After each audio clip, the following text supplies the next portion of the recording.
എല്ലാ വിദ്യാർത്ഥികൾക്കും പുതിയൊരു വീഡിയോയിലേക്ക് സ്വാഗതം. ഈ വർഷത്തെ +2 higher secondary public examination result അതുപോലെ കമ്പാർട്ട്മെൻറ്റ് വിഭാഗം പരീക്ഷാ ഫലങ്ങൾ മെയ് 18-ാം തീയതിയോടെ പ്രസിദ്ധീകരിക്കും. അപ്പോൾ നിലവിൽ ഒഫീഷ്യലായിട്ട് ഡേറ്റ് പ്രഖ്യാപിച്ചിട്ടില്ലെങ്കിലും നിങ്ങൾക്ക് ആ ഒരു മെയ് 18-ാം തീയതിയോടെ നിങ്ങളുടെ റിസൾട്ട് പ്രതീക്ഷിക്കാവുന്നതാണ്. അപ്പോൾ വിദ്യാർത്ഥികൾ ശ്രദ്ധിക്കേണ്ട കാര്യം എന്ന് പറയുന്നത് റിസൾട്ട് വന്ന ശേഷം നിങ്ങൾ ജയിച്ചിട്ടുണ്ടോ തോറ്റിട്ടുണ്ടോ എന്നുള്ള കാര്യം കൃത്യമായിട്ട് മനസ്സിലാക്കുക.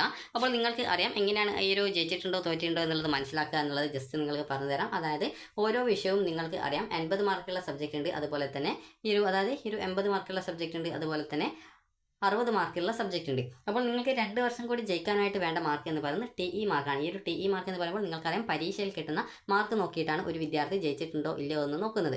ഗ്രേസ് മാർക്കിന് അർഹതയുള്ള വിദ്യാർത്ഥികളുണ്ടെങ്കിൽ അവർക്ക് ഈ ഒരു എഴുത്ത് പരീക്ഷയുടെ അതായത് ഈ പരീക്ഷയിൽ ലഭിക്കുന്ന TE മാർക്കിനോടൊപ്പം തന്നെ ഗ്രേസ് മാർക്ക് കൂടി ആഡ് ചെയ്ത് ആ ഒരു രീതിയിൽ ടോട്ടലായിട്ട് ജയിച്ചിട്ടുണ്ടോ എന്നുള്ളതാണ് നോക്കുക. അപ്പോൾ 80-ൽ നിങ്ങൾക്ക് അറിയാം 48 മാർക്കാണ് 2 വർഷത്തെ മാർക്കായിട്ട് വേണ്ടത്. 60 മാർക്കിൻ്റെതിൽ നിങ്ങൾക്കറിയാം 36 മാർക്കാണ് 2 വർഷത്തെ മാർക്കായിട്ട് നിങ്ങൾ നേടേണ്ടത്. അപ്പോൾ ഈ ഒരു മാർക്ക് നിങ്ങൾ 2 വർഷത്തെ മാർക്കിനത്തിലായിട്ട് TE മാർക്കോ അതുപോലെ തന്നെ ഇതിനോടൊപ്പം ഗ്രേസ് മാർക്ക് ഉൾപ്പെടെ കൂട്ടുന്ന സമയത്തായാലും ഈ ഒരു മാർക്ക് നിങ്ങൾക്ക് കിട്ടിയിട്ടുണ്ട് എങ്കിൽ മാത്രമാണ് ആ ഒരു വിദ്യാർത്ഥി ആ ഒരു സബ്ജക്റ്റ് ജയിച്ചതായിട്ട് കണക്കാക്കുന്നത്. അപ്പോൾ അതുകൊണ്ട് തന്നെ നിങ്ങൾ ശ്രദ്ധിക്കേണ്ടത് +2ൻ്റെ റിസൾട്ട് വരുന്ന സമയത്ത് +1ൻ്റെയും +2ൻ്റെയും മാർക്ക് ഉൾപ്പെടുത്തിക്കൊണ്ടാണ് റിസൾട്ട് വരിക.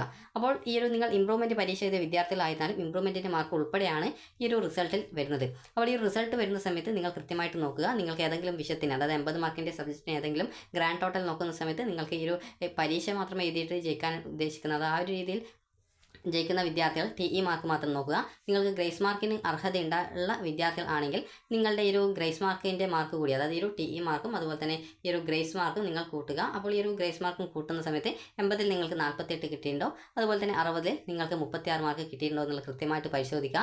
അങ്ങനെ കിട്ടിയിട്ടില്ലാതെ ഏതെങ്കിലും സബ്ജക്റ്റ് ഉണ്ടെങ്കിൽ അത് നിങ്ങൾക്ക് ഫെയിൽഡ് ആയതായിട്ട് മനസ്സിലാക്കാൻ സാധിക്കും. അതുപോലെ നിങ്ങൾക്ക് ഓവറോളായിട്ട് നിങ്ങൾ ഫെയിൽഡ് ആയിട്ടുണ്ടോ എന്ന് കൃത്യമായിട്ട് മനസ്സിലാക്കുന്നത് നിങ്ങളുടെ ഈ ഒരു റിസൾട്ടിൽ തന്നെ കൃത്യമായിട്ട് രേഖപ്പെടുത്തിയിട്ടുണ്ടാകും. എലിജിബിൾ ഫോർ ഹയർ സ്റ്റഡീസ് എന്നുണ്ടെങ്കിൽ നിങ്ങൾ ജയിച്ചിട്ടുണ്ട് എന്നുള്ളത് നിങ്ങൾക്ക് മനസ്സിലാക്കാം. അതുപോലെ തന്നെ not eligible for higher studies എന്നാണ് ഉള്ളതെങ്കിൽ നിങ്ങൾക്ക് ആ ഒരു സബ്ജക്റ്റ് അല്ലെങ്കിൽ +2 ആ ഒരു ഓവറോളായിട്ട് നോക്കുന്ന സമയത്ത് നിങ്ങൾ ഫെയിൽഡ് ആയിട്ടുണ്ട് എന്നുള്ളത് നിങ്ങൾക്ക് മനസ്സിലാക്കാൻ സാധിക്കുന്നതാണ്. അപ്പോൾ ഒരു വിദ്യാർത്ഥിയുടെ +1ൻ്റെയും +2ൻ്റെയും ടോട്ടൽ മാർക്ക് നോക്കിയിട്ടാണ് ആ ഒരു വിദ്യാർത്ഥി ജയിച്ചിട്ടുണ്ടോ ഇല്ലയോ എന്നുള്ളത് നോക്കുന്നത്.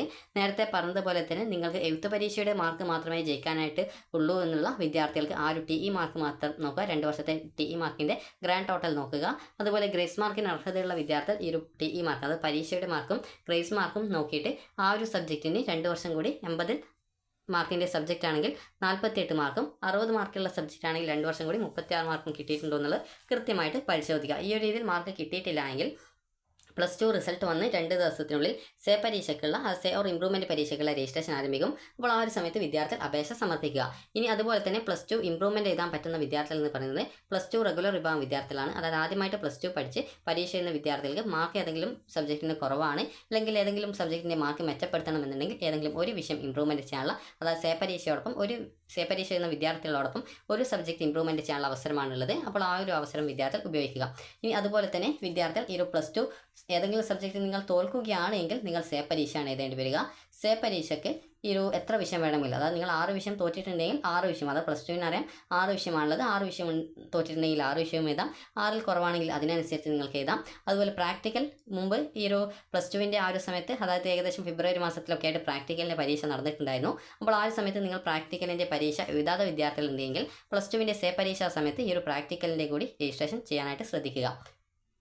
ഇനി വിദ്യാർത്ഥികൾ എങ്ങനെയാണ് ഈ റിസൾട്ട് പരിശോധിക്കേണ്ടതെന്ന് നോക്കാം. അതുപോലെ തന്നെ നിങ്ങളുടെ സേ പരീക്ഷയുടെ നോട്ടിഫിക്കേഷനും കാര്യങ്ങളൊക്കെ ഈ ഒരു വെബ്സൈറ്റിലാണ് വരിക. അതായത് www.dhsckerala.gov.in എന്ന കേരള ഗവൺമെൻറ്റിൻ്റെ ഡയറക്ടറേറ്റ് ഓഫ് ജനറൽ എഡ്യൂക്കേഷൻ്റെ ഒഫീഷ്യൽ വെബ്സൈറ്റിലാണ് വരിക. അവിടെ എക്സാമിനേഷൻസ് എന്നുള്ള സെഷനിലാണ് നിങ്ങളുടെ ആ ഒരു സേ ഓർ ഇംപ്രൂവ്മെൻറ്റ് പരീക്ഷയുടെ കാര്യങ്ങൾ വരിക.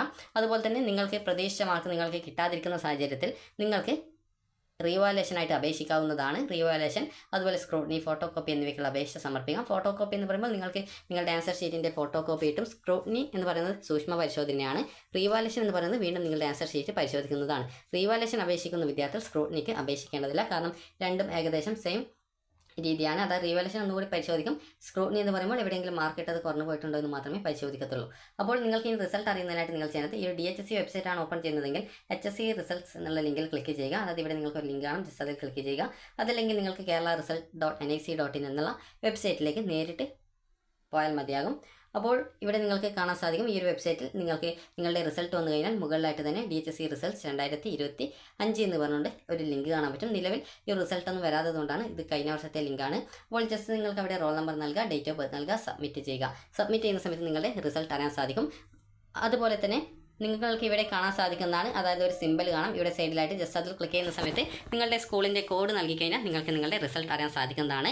അതുപോലെ തന്നെ സഫലം 2025 മൊബൈൽ ആപ്ലിക്കേഷൻ വഴിയും iExam മൊബൈൽ ആപ്ലിക്കേഷൻ വഴിയും നിങ്ങൾക്ക് നിങ്ങളുടെ റിസൾട്ട് അറിയാനായിട്ട് സാധിക്കുന്നതാണ്. അതുപോലെ തന്നെ വിദ്യാർത്ഥികൾ നിങ്ങളുടെ സ്കൂൾ വൈസ് റിസൾട്ട് നോക്കിക്കഴിഞ്ഞാൽ തന്നെ നിങ്ങൾ ഈ ഒരു സബ്ജക്റ്റ്, അതായത് +2 ടോട്ടലി ജയിച്ചിട്ടുണ്ടോ തോറ്റിട്ടുണ്ടോ എന്ന് മനസ്സിലാക്കാം.